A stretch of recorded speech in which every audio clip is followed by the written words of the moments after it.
Jeffrey, things happen for a reason. Jessica told me that. I didn't hate Peter. Even if I wasn't smiling on the outside, he had me laughing on the inside a lot.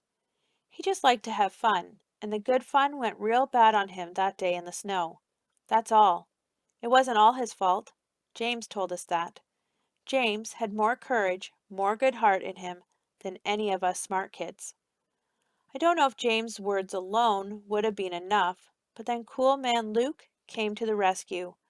Not just Peter's rescue, but all our rescues. We needed to talk. Thanks to James and Luke, we started to. Things happen for a reason. I can't find all the reasons.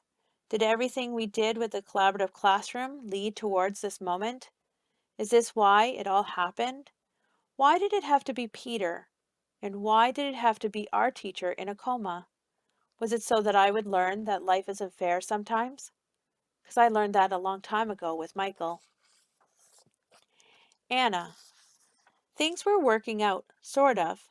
There's been good news for James. Lexi's back to being nice, and Peter's part of our class again. But it's hard to stay positive when Mr. Terupt is about to have brain surgery. I get scared when I think about it for too long, and I think about it all the time. That, and my mom. Danielle's words crushed me. I didn't get mad at her, though.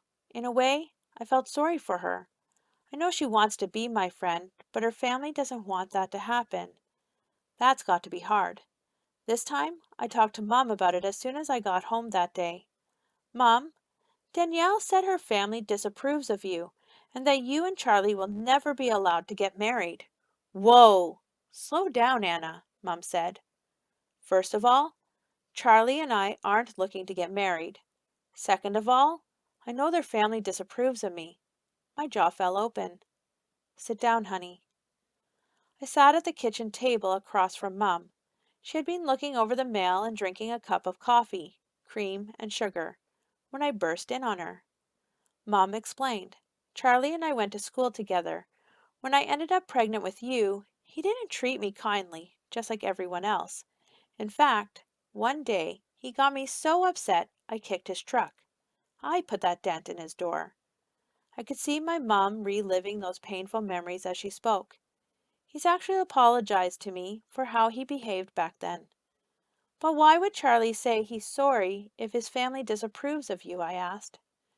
Danielle's parents and grandparents are pretty old-fashioned and religious, just like my parents, who couldn't find a way to be accepting of me and my situation all those years ago. They still can't. For a second, I wondered about my mom's mom and dad. I've never met them. Were they really that unforgiving? Were Danielle's? I think Charlie just went along with everyone else when we were teenagers, but now he's ready to think for himself. It's always good to make up your own mind, Mom said. So I have Mr. Terupt to thank. If it weren't for his accident, Danielle might never have come over, just like she said. Thanks, Mr. Terupt, but you didn't need to go and get hurt this bad so that I could be friends with Danielle. Don't get me wrong, I'm very grateful, but I'd really like you back now. You're going to get better. Be positive. You taught me that. Maybe Danielle and Charlie will be able to change their family's opinions of us, I said. I'm going to be positive. Mr. Terupt would want that. Danielle. I know what it's like to have people gang up on you. Being big, I learned real quick. It stinks. I never thought I'd do that to someone else, but I did. I didn't even realize it. Peter must have felt that no one in the whole wide world liked him. I see it now, but I didn't see it when it was happening, when it mattered most. Not until James and Luke made me open my eyes. Selfishness caused me to be blind. I only thought about how bad I felt. I'm not saying I would have done anything different had I seen it earlier. I'm just glad it changed, for all of us. Luke told us that Mr. Terupt's going to have brain surgery. All the girls started crying when he told us that, and the boys didn't make fun of us for it, not like every other time. Luke kept talking. He told us about Mr. Terupt's wrestling and concussions, and it not being all Peter's fault. It was an accident, a real honest accident, with lots of us to blame. Luke said that Peter threw the snowball because of him. But he wasn't the only one who got Peter mad that day. Others of us started confessing. I prayed for God to cleanse us all. I hugged everybody at James' party. I was sorry for so much, but really sorry for Peter, even though we all told him it wasn't his fault. I think he still felt it was. I felt bad for Anna, too. I hoped she wasn't mad at me after what I told her. I wanted us to still be friends. I wondered what Charlie's intentions were toward her mother, so I asked him. I found Charlie out in the barn early one morning before school. He was sitting next to one of the cows and pulling her teat to get her started for milking. "Morning, Sunshine," he said. "What brings you out here?" "I wanted to know why you went to see Terry Adams," I said. "To share a good cup of coffee with a fine woman," he said, "and to ask for her forgiveness for the way I treated her when we were in school." Charlie slipped the machine onto the cow's udders and got her milking. "Good girl," he said, patting the cow. Then he walked over to the next one, squatted down, and started the process over. "Do you think Anna and her mom are bad influences on me?" I asked.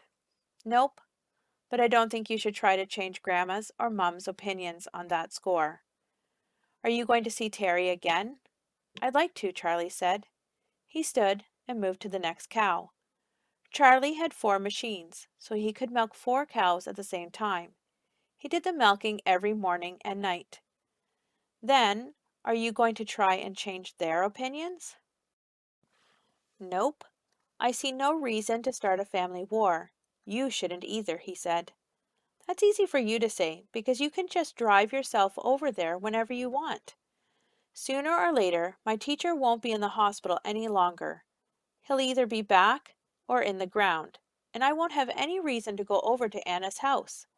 I want to be friends with her and her mother. I like them."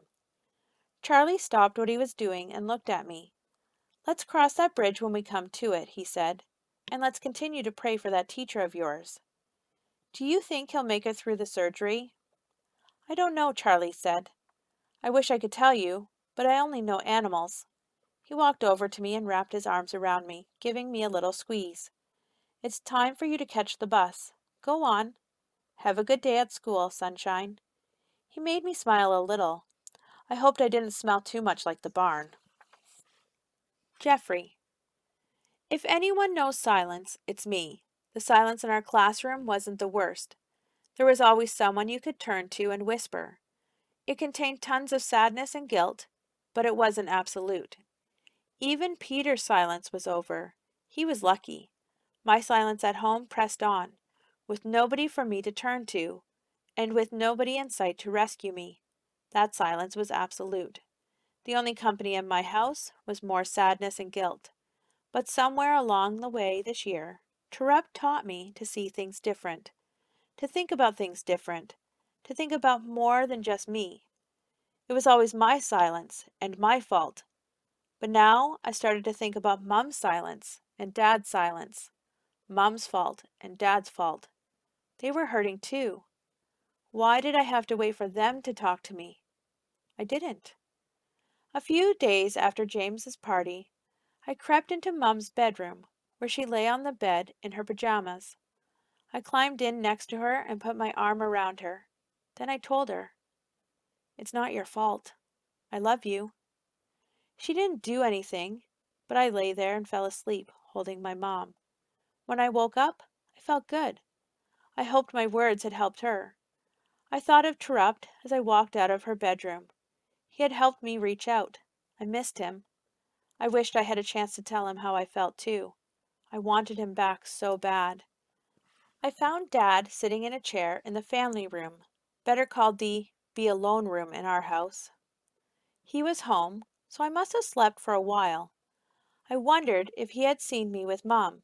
Immediately, I knew it was going to be much harder for me to say those same words to him. We never talked to each other like that, not even before Michael died. "Hi, Dad." I sat on the sofa near his chair. "I saw you in there with your mother," he said. "She needs you, Jeffrey. You might be the only one who can help her." "Dad, it's not your fault," I blurted out. He didn't say anything. I knew my words surprised him. that they hit hard. I got up and went over and hugged him. I love you, I said. I let go after a few seconds and headed out of the room. It's not your fault either, Dad said before I was gone. I heard his voice breaking up as he said it. I felt that good feeling again and thought of Terupt. I thought about what my dad said, about my mom needing me. I didn't know what else to do, so every day after school, I started going home and resting next to her in bed. It felt like the right thing to do. I tried. Terupt taught me that too.